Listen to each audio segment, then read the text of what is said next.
Terkait dengan gentengisasi, Pak, sebenarnya masalah pemukiman apa sih yang ingin dijawab melalui langkah gentengisasi ini, Pak Fahri?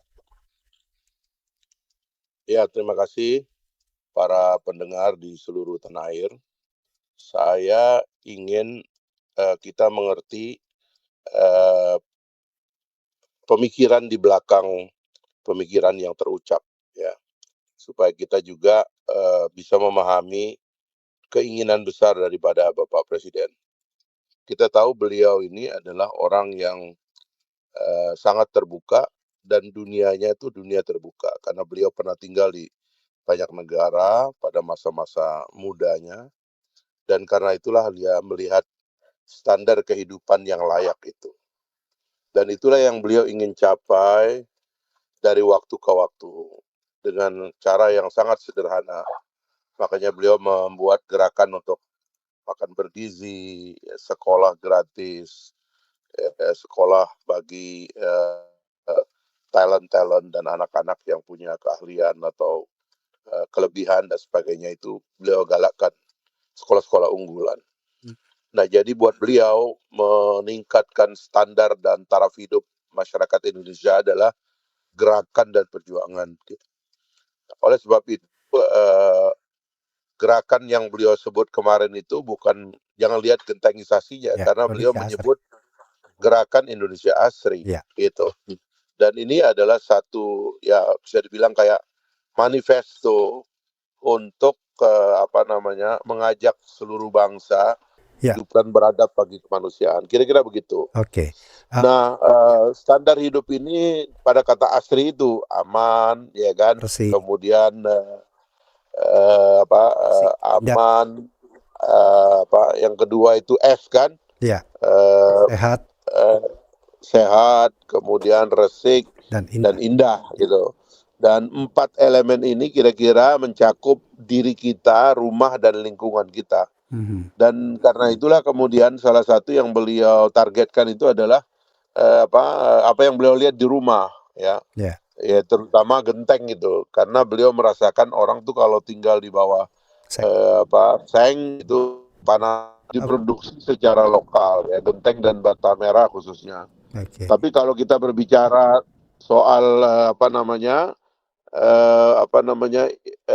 industrialisasi, ya silakan industri besar bermain, tapi beliau juga ingin supaya industri masyarakat rakyat itu juga berkembang. Kira-kira itu pikirannya di belakang semua itu. Ya, apa yang harus disiapkan Pemda dalam mengimplementasikan gerakan Indonesia Asri, termasuk salah satunya di dalamnya adalah kenyamanan dalam rumah melalui gentengisasi dan juga lingkungan kawasan ini, Pak? Ya memang paling penting itu karena kita tahu Bapak Presiden mulai bulan Februari 2024 lalu itu kan sudah mengeluarkan impres tentang DTSEN, ya, data tunggal sosial ekonomi nasional. Ya. Nah, dalam impres DTSEN itu ada kewajiban kita untuk mengumpulkan data yang akurat dan tunggal.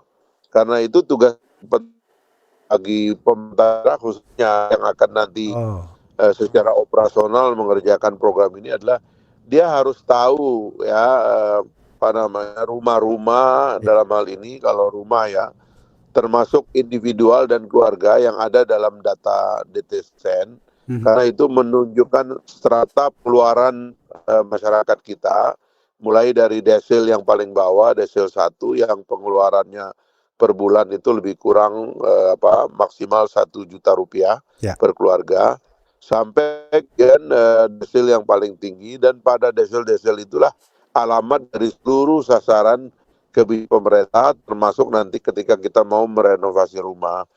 Nah, ada soal lain juga yang termasuk dalam elemen resik itu adalah kita harus agak fokus konsentrasi kepada sanitasi.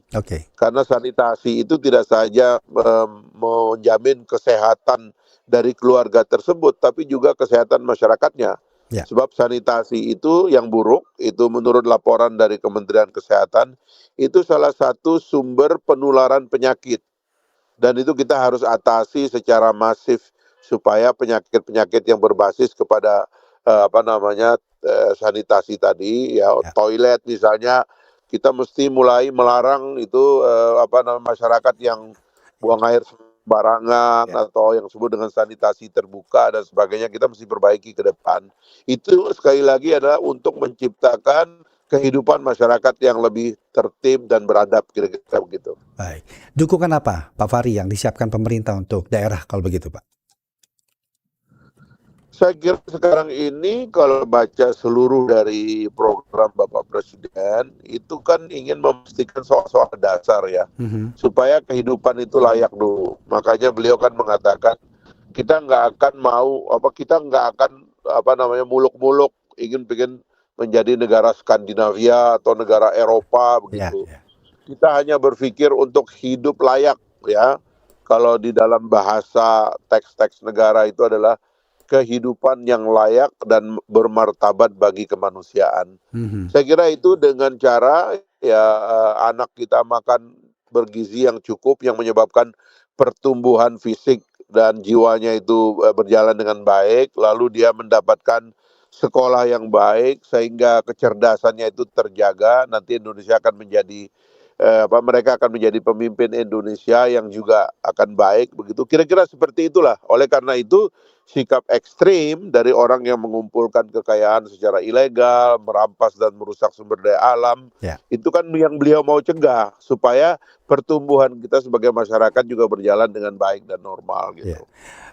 Kalau mengukur dampak bagi kualitas hidup masyarakat melalui gerakan Indonesia Asri ini, apa yang bisa dilakukan baik daerah ataupun pusat sendiri nih, Pak Fahri? Jadi tadi setelah data kita lengkap Ya. ya, lalu kemudian kita mengidentifikasi sasaran-sasaran dari program kita, dan ada baiknya juga tidak saja dijadikan sasaran tapi juga dijadikan subjek ya. Jadi bukan cuma objek daripada program tapi juga subjek daripada program, supaya orang itu mau berpartisipasi dari bawah dan bergotong royong. Makanya beliau mengatakan kepemimpinan pemerintah itu harus menjadi teladan ya, karena program ini memang memerlukan keteladanan. Bagaimana kita berharap masyarakat bersih dan rapi, sementara kantor pemerintahnya aja kotor dan berantakan. Orang tidak disiplin menjaga kebersihan kantor pemerintah.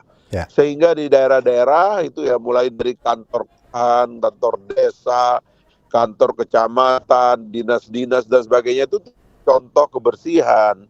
Nah, karena itulah memberikan contoh itu harus juga dimulai di daerah-daerah, dan gerakan ini beliau harapkan beliau memakai kata korve itu, Ya. itu artinya kerja bakti yang sebenarnya itu udah merupakan kebiasaan bangsa Indonesia.